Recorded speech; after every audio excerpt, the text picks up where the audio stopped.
Blessed morning to each and every one of us. So, magandang umaga po sa ating lahat. Ito po ay pinagpalang araw. Mahal ni Jesus ang lahat ng tao. Pero mas mahal ni Jesus ang mga born-again believers, ang mga born-again Christians, ang mga taong naglagak sa Kanya lamang ng pananampalataya. Okay? Ibig sabihin na nampalataya tayo doon sa Kanyang tinapos na gawa sa krus ng Kalbaryo. I want to talk about something very important today. What is that?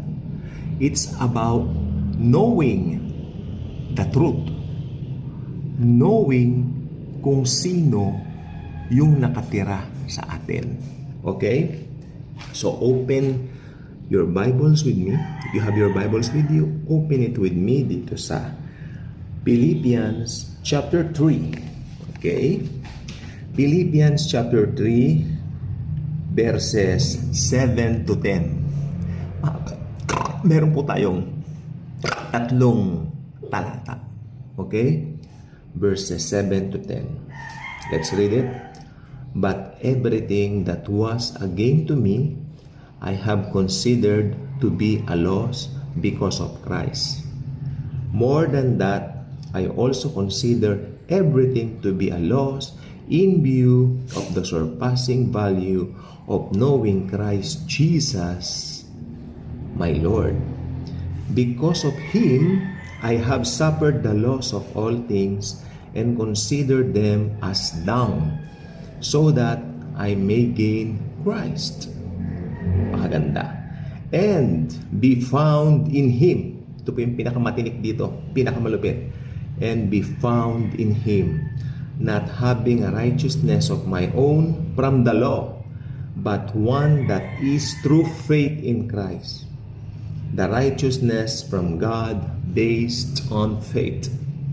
My goal is to know Him and the power of His resurrection and the fellowship of His sufferings, being conformed to His death, assuming that I will somehow reach the resurrection from among the dead.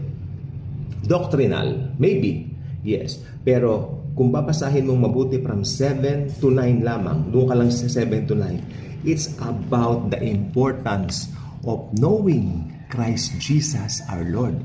May binanggit pa siya rito, sabi niya, more than that, I also consider everything to be a loss in view of the surpassing value of knowing Christ Jesus my Lord. Because of Him, I have suffered the loss of all things and consider them as dung. D-U-N-G.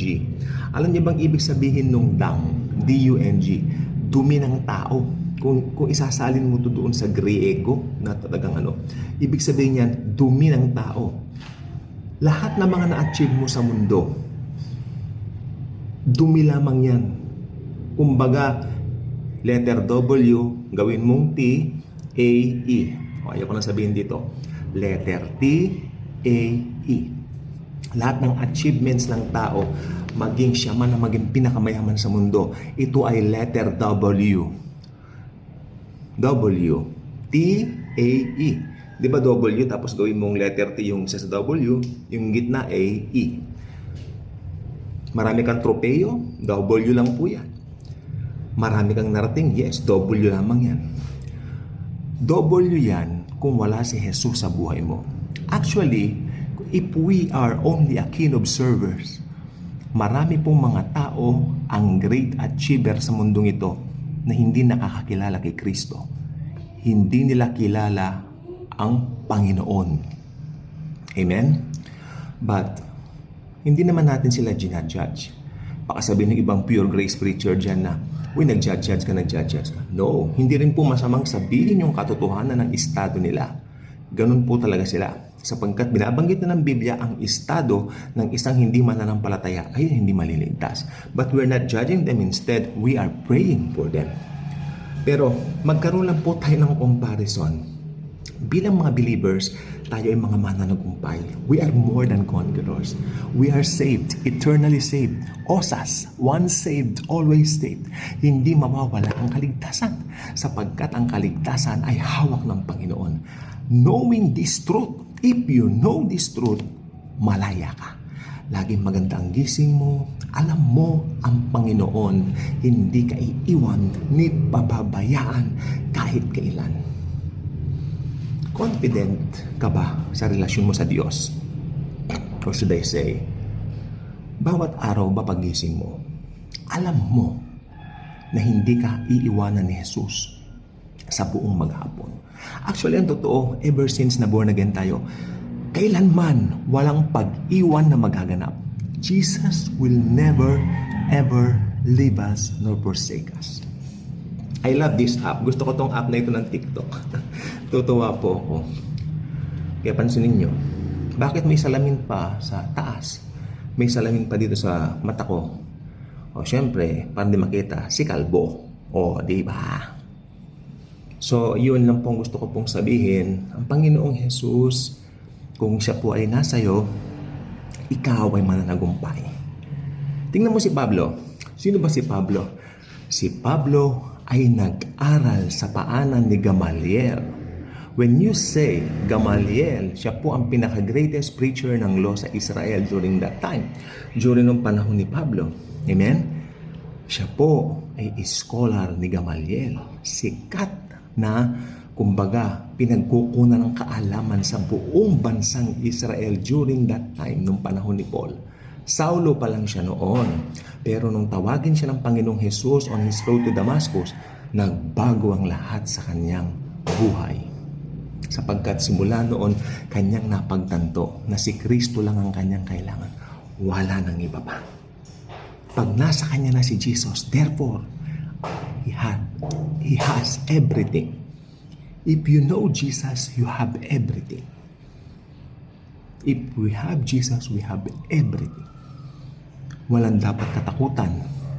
Gigising kang may kumpiyansa na ang Diyos ang mag-iingat sa'yo sa buong maghapon. Dahil pinaka-iibig at pinakamamahal ka niya.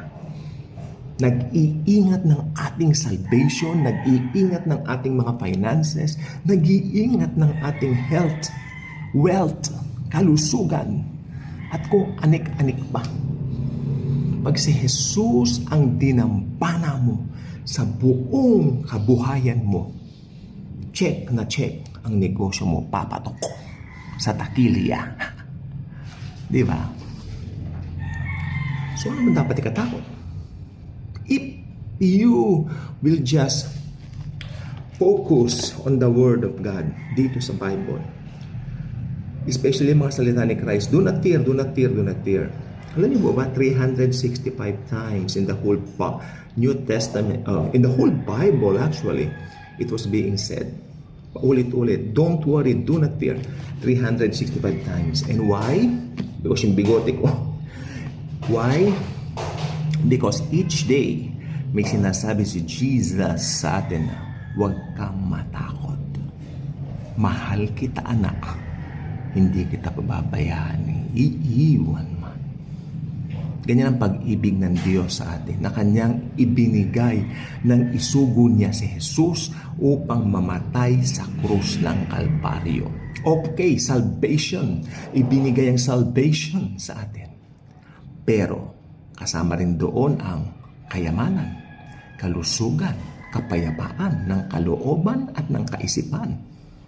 Sapagkat ang pagkamatay ni Jesus sa cross ay whole package of God's unmerited favor and unmerited blessings to each and every one of us. Hindi na po siya galit sa mundo.